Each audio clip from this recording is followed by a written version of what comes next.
जर तुम्हाला सुद्धा कोबीची भाजी बनवल्याच्या नंतर सुद्धा अशी हिरवीगार दिसायला पाहिजे असेल ना, तर त्यासाठी काय करायचं माहिती का? सगळ्यात पहिलं तर हरभऱ्याची डाळ भिजायला घालायची बरं का. त्याच्यानंतर कोबी कापायचा. आता कोबी इथं मी बघा 2 कोबी घेतले, छोटे छोटे हिरवेगार मस्त कोबी येतं आणि त्याला आहे ना असं त्याचा जो निब्बर भाग असतो ना त्याला आहे ना व्ही आकारामध्ये असं पहिलं काढून टाकायचं आणि नंतर आता उभा उभा कोबी मस्त पैकी जेवढा बारीक होईल ना तेवढा कापून घ्यायचा. बघा इथं मी सगळा कोबी कापून घेतला. आता याला पाण्यामध्ये टाकले आणि चांगलं 1-2 पाण्याने धुवून घ्यायचं कोबीला.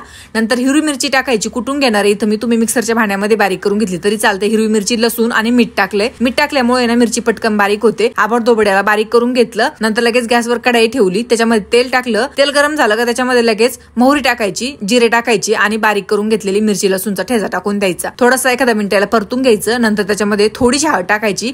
हळद जास्त नाही टाकायची बरं का, कारण की हिरवा जर कोबीला कलर पाहिजे असेल ना थोडीशी हळद टाकायची. आणि हळदीला सुद्धा मिक्स करून घेतलं का लगेच आता कापलेला कोबी टाकून द्यायचा. हे आता कोबी मिक्स करून घ्यायचा. नंतर त्याच्यात भिजवलेली हरभऱ्याची डाळ टाकून द्यायची. मीठ टाकायचं चवीपुरतं आणि याला चांगलं मिक्स करून घ्यायचं. आता ह्या कोबीवर आहे ना झाकण बिलकुल ठेवायचं नाही बरं का. याला असंच आलटी पलटी मीडियम गॅसवर बारीक गॅसवर असं करत राहायचं. मस्त छान कोबी शिजलं जातो बरं का. आता सगळं कोबीतलं पाणी आटलं का त्याच्यानंतर त्याच्यात आहे ना भाजलेल्या शेंगदाण्याचं कूट थोडासा टाकायचा. तुम्हाला नसन आवडत तर नाही टाकलं तरी चालतोय. शेंगदाण्याचं कूट टाकल्याच्या नंतर याला 1-2 मिनिटं असं परतून घ्यायचं आणि मग गॅस बंद करायचा. आता एकदम मस्त पैकी आपली भाजी कोबीची रेडी झालेली असते. तुम्ही एकदा बनवून बघा आणि मला कमेंट करून नक्की सांगा.